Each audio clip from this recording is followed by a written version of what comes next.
नमस्कार दोस्तों, स्वागत है आपका हमारे चैनल सौम्या भक्ति टॉक्स में। आपने वृंदावन के बारे में तो सुना ही होगा। वृंदावन जो भारत के उत्तर प्रदेश में मथुरा जिले में स्थित एक बेहद महत्वपूर्ण धार्मिक और ऐतिहासिक शहर है।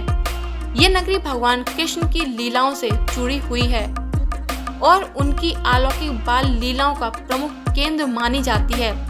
वृंदावन में भगवान श्री कृष्ण और राधा रानी के हजारों मंदिर हैं जो यहाँ की आध्यात्मिक गरिमा को बढ़ाते हैं। यहाँ के कुछ सबसे प्राचीन और प्रसिद्ध मंदिरों में बांके बिहारी जी का मंदिर, श्री गरुड़ गोविंद जी का मंदिर और राधा बल्लभ लाल जी का मंदिर शामिल है। इन मंदिरों के अलावा आप यहाँ श्री राधा रमण, श्री राधा दामोदर, राधा श्याम सुंदर, गोपीनाथ गोकुलेश्वर, श्री कृष्ण बलराम मंदिर, पागल बाबा का मंदिर, रंगनाथ जी का मंदिर और प्रेम मंदिर भी देख सकते हैं। वृंदावन में केवल मंदिर ही नहीं बल्कि कई अन्य दर्शनीय स्थल भी हैं, जैसे निधिवन, जहां माना जाता है कि आज भी भगवान कृष्ण रास लीला करते हैं, और अक्षय पात्र व वैष्णो देवी जैसे आधुनिक धार्मिक केंद्र हैं। ये नगरी भक्ति और शांति का एक अद्भुत संगम है, जहां आपको हर कोने में भगवान श्री कृष्ण और राधा रानी की मौजूदगी का एहसास होगा। आपने इन सभी मंदिरों के बारे में तो सुना ही होगा, लेकिन आज हम आपको एक ऐसे मंदिर के दर्शन कराएंगे जिसकी कहानी और सुंदरता आपको मंत्रमुग्ध कर देगी। ये मंदिर सिर्फ एक पूजा स्थल नहीं बल्कि राधा कृष्ण के प्रेम का साक्षात प्रतीक है। हम बात कर रहे हैं वृंदावन के प्रियकांत जू मंदिर की। आइए इस वीडियो में हम इस मंदिर के हर पहलू को विस्तार से जानते हैं, तो इस वीडियो में हमारे साथ अंत तक बने रहें। ये मंदिर भगवान कृष्ण और राधा रानी को समर्पित है। इसका नाम ही इनके दिव्य प्रेम का प्रतीक है। प्रिया यानी राधा रानी और कांत यानी भगवान कृष्ण। इस मंदिर का निर्माण एक आधुनिक समय का चमत्कार है।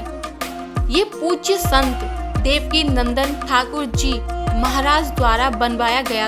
उन्होंने इस मंदिर का निर्माण समाज को राधा रानी और भगवान श्री कृष्ण के प्रेम और भक्ति का संदेश देने के उद्देश्य से किया।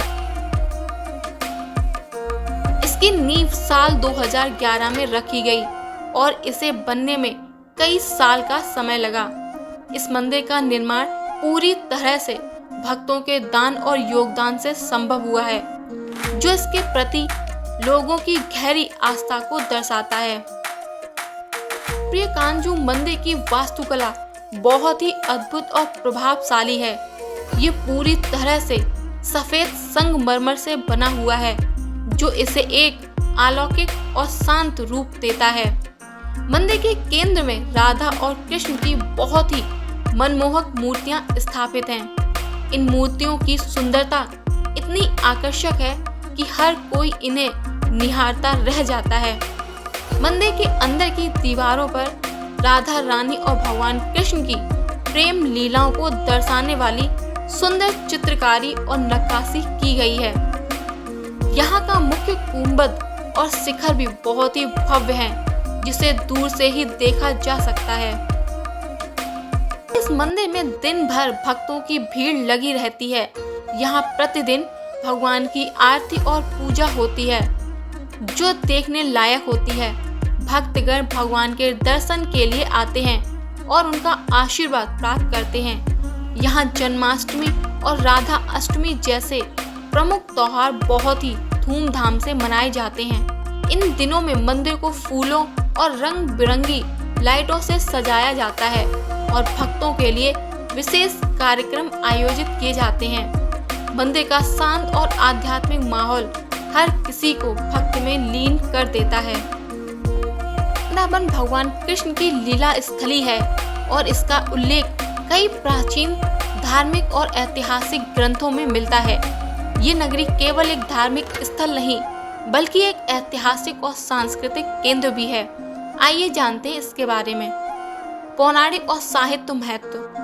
हरिवंश पुराण, श्रीमद् भागवत और विष्णु पुराण, इन प्रमुख पुराणों में वृंदावन की महिमा का विस्तार से वर्णन किया गया है। इन ग्रंथों के अनुसार यह वही स्थान है जहां भगवान कृष्ण ने अपनी बचपन की अलौकिक लीलाएं की थीं, जैसे गोवर्धन पर्वत उठाना और गोपियों के साथ रास लीला करना। श्रीमद् भागवत पुराण इस ग्रंथ में बताया गया है कि गोकुल में कंस के बढ़ते अत्याचार से बचने के लिए नंद बाबा ने अपने परिवार को गोकुल वासियों के साथ वृंदावन चले आए थे। यहीं पर श्री कृष्ण ने अपनी बाल लीलाओं को आगे बढ़ाया।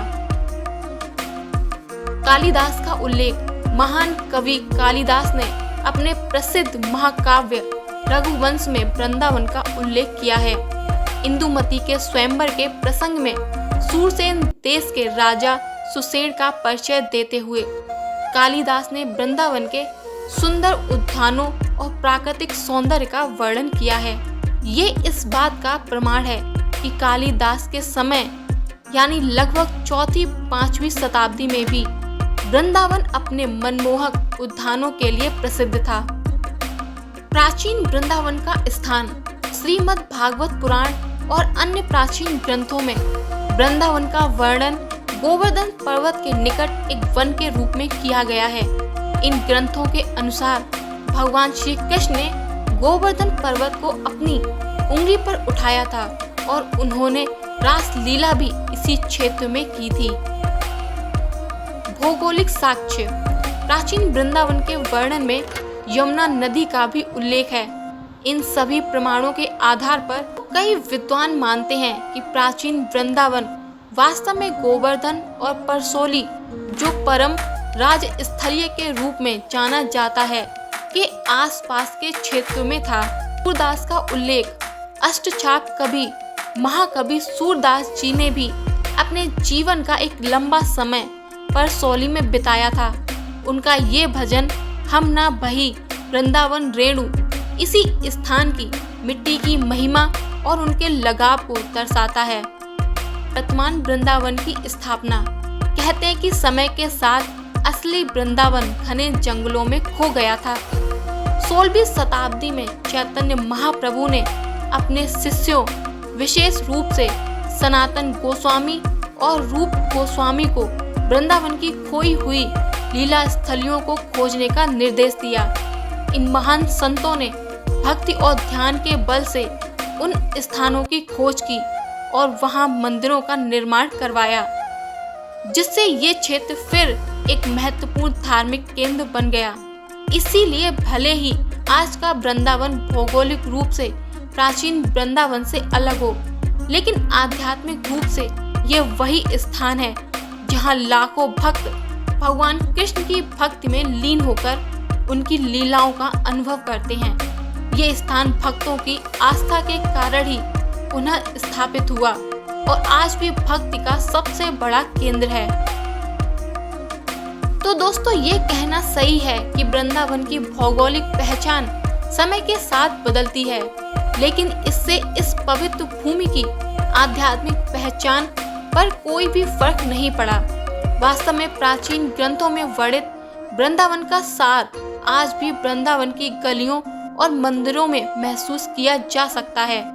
ये स्थान सिर्फ पत्थरों से नहीं, बल्कि चैतन्य महाप्रभु और अन्य संतों की गहरी भक्ति और आस्था से पवित्र हुआ है।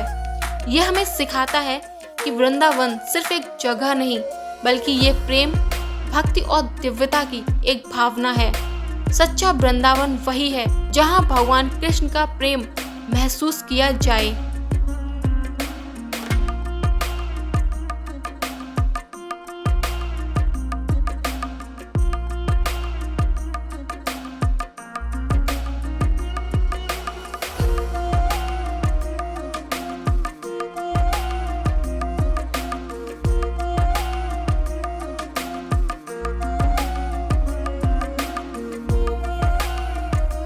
दोस्तों, अगर आपको ये वीडियो पसंद आया हो तो इसे लाइक करें, शेयर करें और हमारे चैनल को सब्सक्राइब करना ना भूलें। मिलते हैं अगले वीडियो में, तब तक के लिए राधे कृष्ण।